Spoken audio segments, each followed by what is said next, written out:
Welcome to Empathy Stories, where we explore the profound power of second chances and the beauty of human connection. Today, we bring you an inspiring tale of resilience, redemption, and love, a story of two hearts reunited against all odds and how they turned pain into purpose. Let's begin.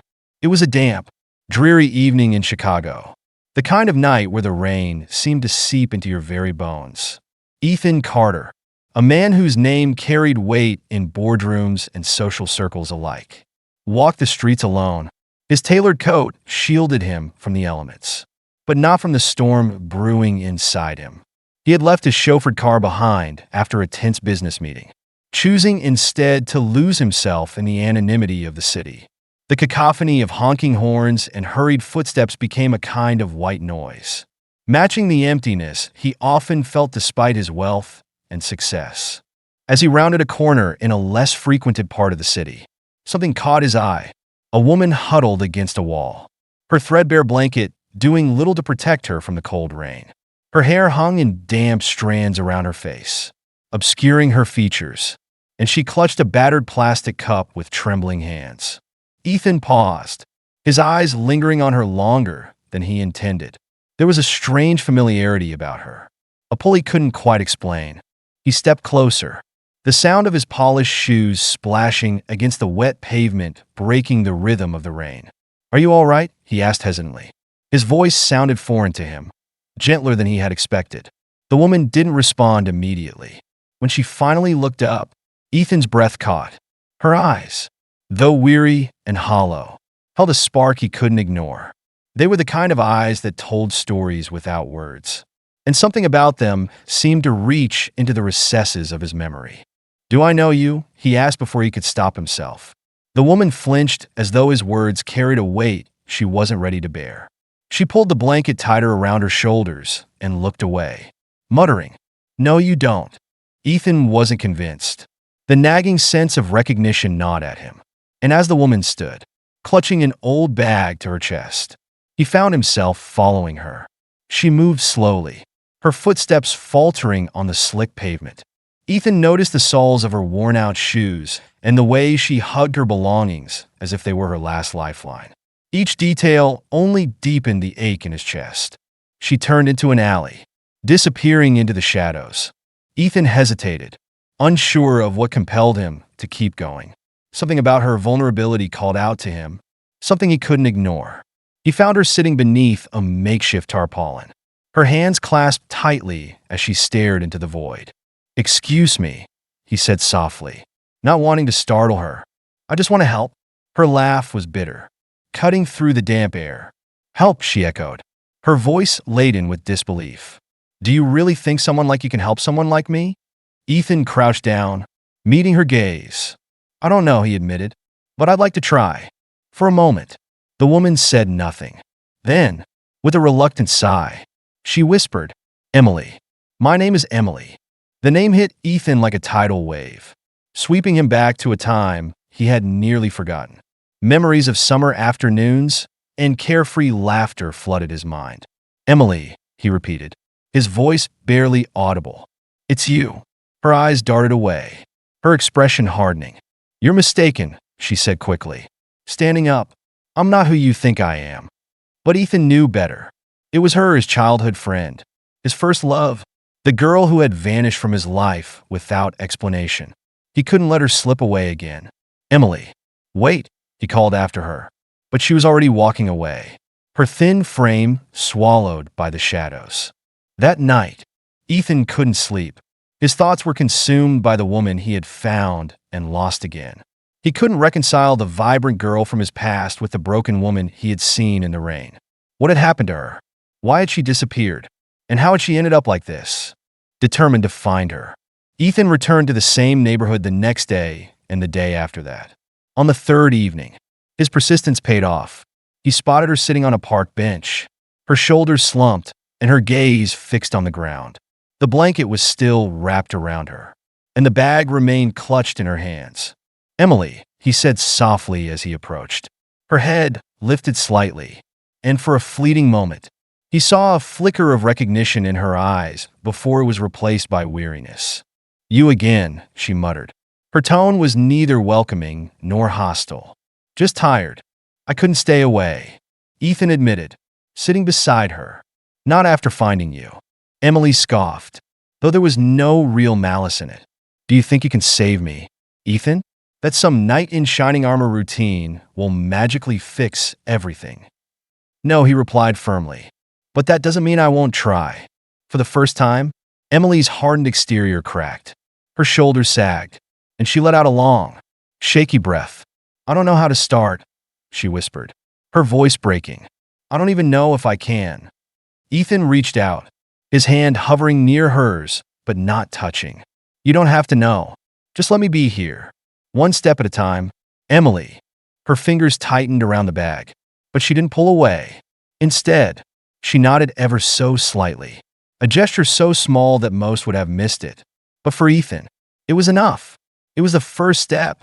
As they sat in silence under the flickering streetlights, the rain finally stopped, leaving the air crisp and still. For the first time in years, Ethan felt a spark of hope, and he dared to believe that Emily might feel it too.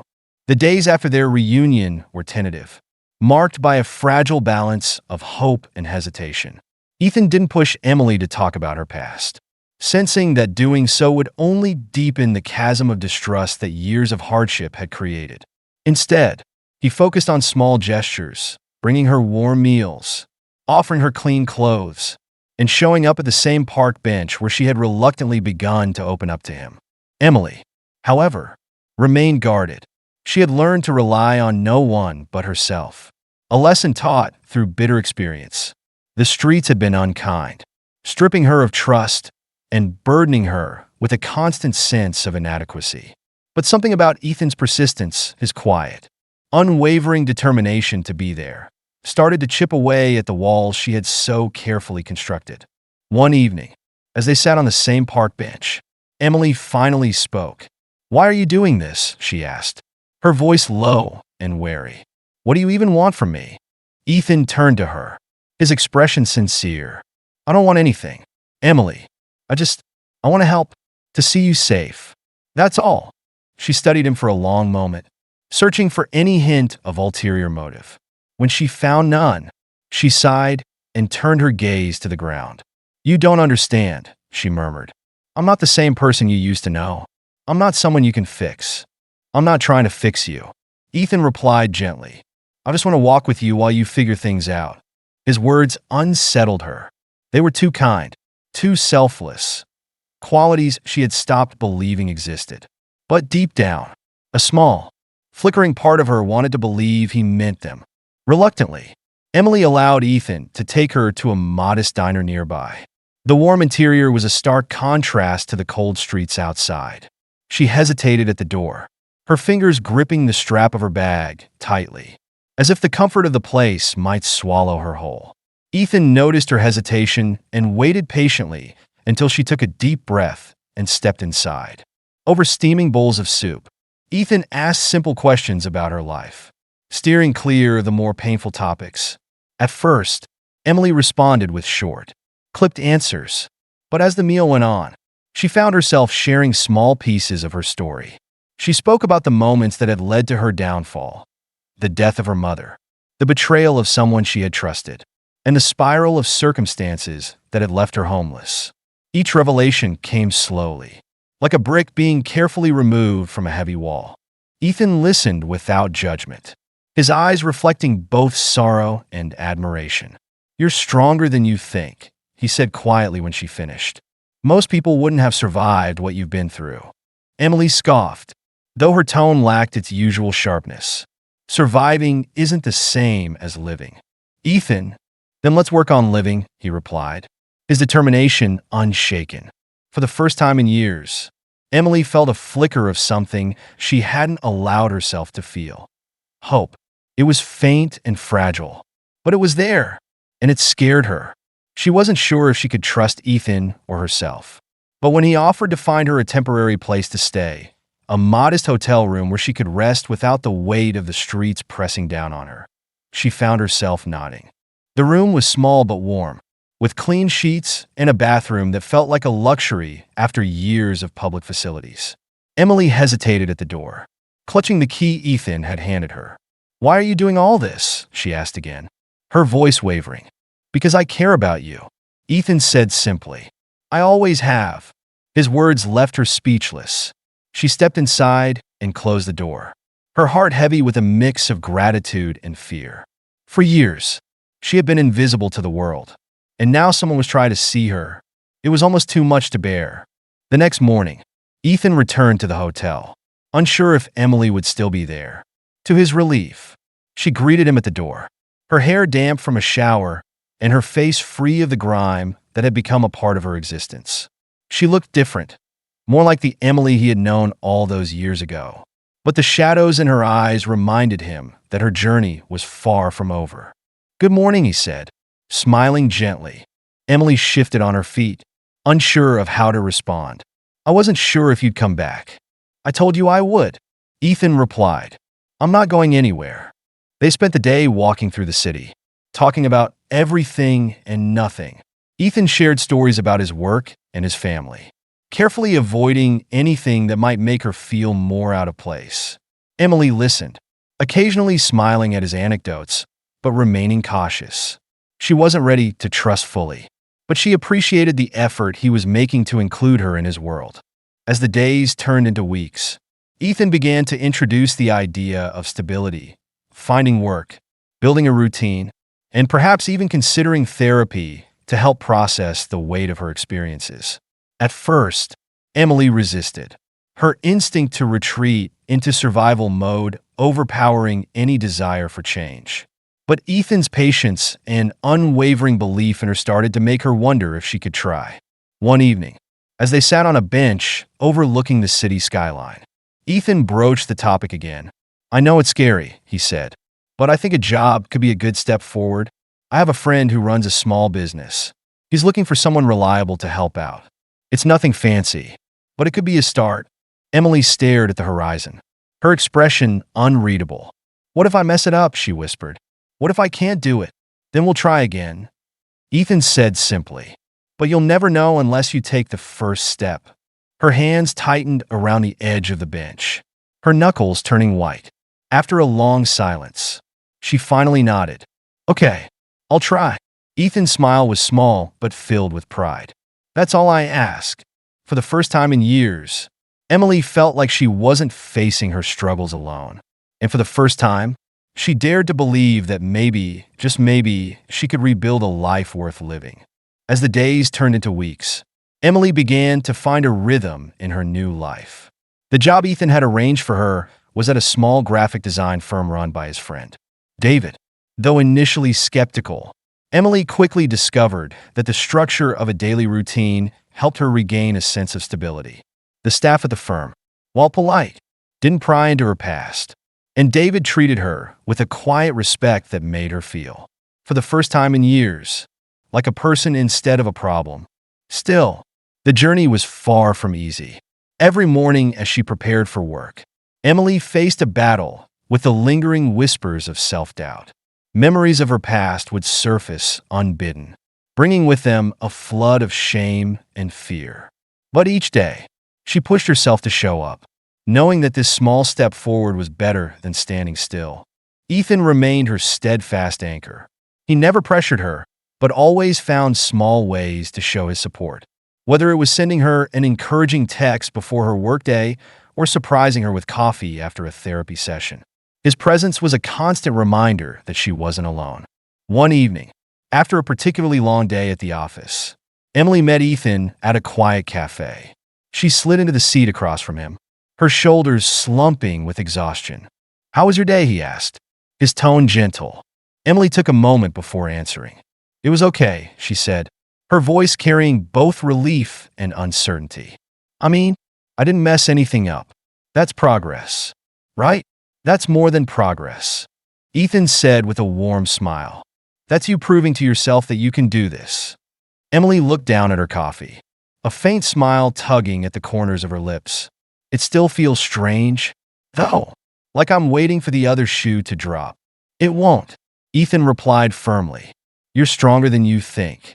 Emily, and you don't have to wait for things to fall apart anymore. This is your time to rebuild. His words stayed with her long after their conversation ended. That night, as she sat in her small apartment, Emily began to think about the people she had left behind during her years on the streets, the faces she had seen huddled under blankets, the hands that had reached out for help only to be ignored. She realized that, for all her progress, there was still a part of her that felt incomplete. She wanted to do more, not just for herself, but for others who were still trapped in the darkness she had escaped. The idea came to her almost like a whisper, quiet but persistent. What if she could use her experiences to help others? What if her pain could serve a greater purpose? The next day, Emily shared her thoughts with Ethan. They were sitting on a park bench, the same one where he had first approached her all those weeks ago. She hesitated, unsure of how he would react, but his response was immediate. "I think it's a brilliant idea," Ethan said, his eyes lighting up. "You've been through so much, Emily. Who better to understand and help others than someone who's walked in their shoes?" "But how?" she asked, her voice tinged with doubt. "I don't have the resources or the skills to make something like this happen." "You don't have to do it alone," Ethan said, placing a reassuring hand on hers. "I'll help you. We'll figure it out together." And so, the beginnings of Emily's first social project took shape. With Ethan's connections and her firsthand knowledge of the struggles faced by the homeless, they began to create a plan. The project, named Second Chance Haven, would provide temporary shelter, food, and access to resources like job training and mental health support for those in need. Emily wanted it to be more than just a shelter. She wanted it to be a stepping stone for people to rebuild their lives, just as she was rebuilding hers. The early stages were challenging. Funding was tight, and skepticism from others was a constant obstacle. But Emily's determination, coupled with Ethan's unwavering support, helped them push through. They started small, renting a modest building and enlisting volunteers to help run the operations. Emily spent countless hours working on the ground, connecting with those who came through the doors, sharing her story, and offering them hope. Word of Second Chance Haven began to spread, and before long, the project gained traction. Local businesses offered donations, and community members volunteered their time. The shelter grew, not just in size but in impact. Emily found herself becoming a symbol of resilience, her story inspiring others to believe in the possibility of redemption. One evening, as Emily stood in the dining area of the shelter, she watched as people ate and laughed. The warmth of the space a stark contrast to the cold streets outside. She felt a sense of pride and fulfillment that she hadn't thought possible. Ethan appeared beside her, holding 2 cups of coffee. "You've done something incredible here," he said, handing her one. Emily smiled, her eyes glistening. "We've done this," she corrected. "I couldn't have done it without you. You're giving these people something they've been missing for a long time." Ethan said, "Hope, and that's worth more than anything." The months that followed brought more success. The shelter expanded, adding new programs and reaching even more people. Emily began speaking at events, sharing her journey and advocating for change. Though she still faced moments of doubt, she found strength in the lives she was helping transform. One day, as she and Ethan walked through the shelter, she paused and turned to him. "Do you ever wonder how we ended up here?" she asked, a hint of wonder in her voice. Ethan smiled. "I think we were meant to cross paths again," he said. "You've taught me more about strength and compassion than I ever thought possible." Emily looked at him, her heart full. For the first time in years, she felt whole, not because her past had disappeared, but because she had turned it into something meaningful. As they stood there, surrounded by the sounds of laughter and hope, Emily realized that her journey was far from over. But for the first time, she was excited about what lay ahead, knowing that she wasn't walking it alone. Together, she and Ethan had turned pain into purpose, proving that even the darkest moments could lead to something beautiful. Thank you for joining us today on Empathy Stories. We hope Emily and Ethan's journey has inspired you to believe in the power of kindness, perseverance, and hope. If this story touched your heart, please like, share, and subscribe to our channel to help spread messages of empathy and transformation. Together, let's continue to celebrate the extraordinary strength of the human spirit. See you next time.